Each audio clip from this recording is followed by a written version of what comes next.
میں نے کہا کہ داڑھی رکھیں، اس نے جواب دیا کہ بغیر داڑھی والے کا جنت میں نہیں جائیں گے۔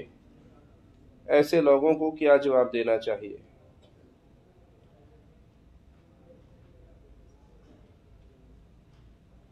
جو شخص رسول اللہ صلی اللہ علیہ وسلم سے سچی محبت رکھتا ہے،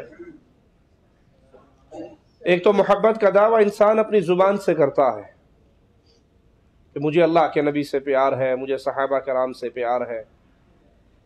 ایک ہے جو اپنے دل میں یہ فیصلہ کر لیتا ہے کہ واقعی مخلوق میں محبت کرتے ہوئے سب سے بڑا حق محمد الرسول اللہ کا ہے صلی اللہ علیہ وسلم۔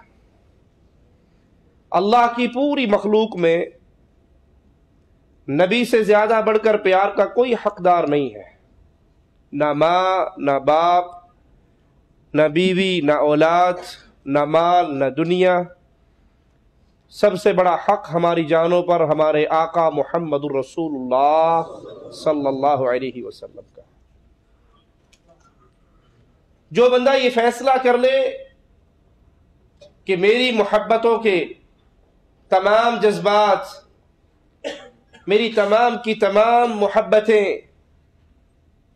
اس کا حقدار محمد الرسول اللہ صلی اللہ علیہ وسلم ہے، پھر وہ نبی کی ہر سنت کو اپناتا ہے، ہر عمل کو اپناتا ہے۔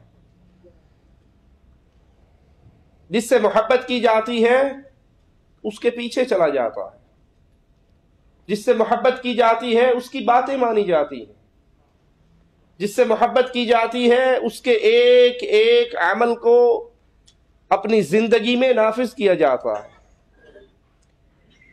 اور یہی تعلیم ہمیں امام الانبیاء، امام کائنات محمد کریم صلی اللہ علیہ وسلم نے بھی دی ہے۔ اللہ کے حبیب علیہ الصلاۃ والسلام فرماتے ہیں، من احب سنتی فقد احبنی ومن احبنی کان معی فی الجنہ۔ جو میری سنت سے محبت کرتا ہے وہ مجھ سے محبت کرتا ہے، اور جو مجھ سے محبت کرتا ہے وہ جنت میں میرا ساتھی ہوگا۔ اللہ تجھے تیرے پیارے ناموں کا واسطہ ہے ربا، ہمیں ہمارے پیارے حبیب محمد کریم صلی اللہ علیہ وسلم کا پڑوس اپنی جنت میں عطا فرما دینا۔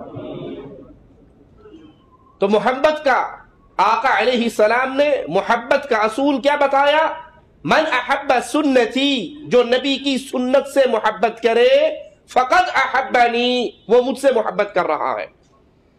جس کو نبی کی سنت پسند نہیں ہے، جس کو نبی کی سنت سے پیار نہیں ہے، جس کو آقا علیہ الصلاۃ والسلام کا طرز عمل اچھا نہیں لگتا، وہ جو چاہے کرتا رہے۔ اور اگر وہ اپنے اس دعوے میں سچ چاہتا ہے کہ نبی سے پیار ہے، نبی سے محبت ہے، تو پھر اللہ کے حبیب علیہ الصلاۃ والسلام کی سنتوں کو اپنی زندگیوں میں نافذ کرو۔ داڑھی رکھنا میرے نبی کریم صلی اللہ علیہ وسلم کا آرڈر ہے، آپ کا حکم ہے، اور اللہ نے اپنے نبی کو حکم دیا۔ جیسے حدیث میں آتا ہے، آپ نے فرمایا ان اللہ امرانی، میرے اللہ نے مجھے حکم دیا ہے میں داڑھی کو معاف کر دوں۔ یہ اللہ کا حکم ہے، اور رسول کریم صلی اللہ علیہ وسلم کا بھی حکم ہے، داڑھیوں کو معاف کرو، داڑھیوں کو لٹکاؤ، وفروا اللحى وفروا اي كثروا، ان کو بڑھاؤ، زیادتی کرو، اضافہ کرو۔ اب یہ کہنے والا شیطان کے پیچھے چل رہا ہے کہ کیا بغیر داڑھی والے جنت میں نہیں جائیں گے؟ اس طرح تو پھر اللہ کے نبی صلی اللہ علیہ وسلم کی کون سی چیز بچے گی، کون سی سنت بچے گی؟ ایک ایک کو چھوڑتے جاؤ۔ جس کو اپنے نبی سے پیار ہے وہ اپنی شکل میں، اپنی صورت میں، اپنے لباس میں، اپنے عملوں میں، اپنے کرداروں میں آقا علیہ الصلاۃ والسلام کی سنتوں کو نافذ کرے، پھر دیکھے کہ قیامت کے دن اس کے بدلے میں اسے کیا کچھ ملتا ہے۔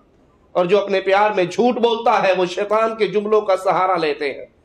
کوئی یہ کہتا ہے کیا بغیر داڑھی والے جنت میں نہیں جائیں گے، کوئی یہ کہتا ہے اجی کیا داڑھی میں اسلام رکھا ہے، اسلام میں داڑھی ہے یا داڑھی میں اسلام ہے۔ یہ شیطانی جملے ہیں۔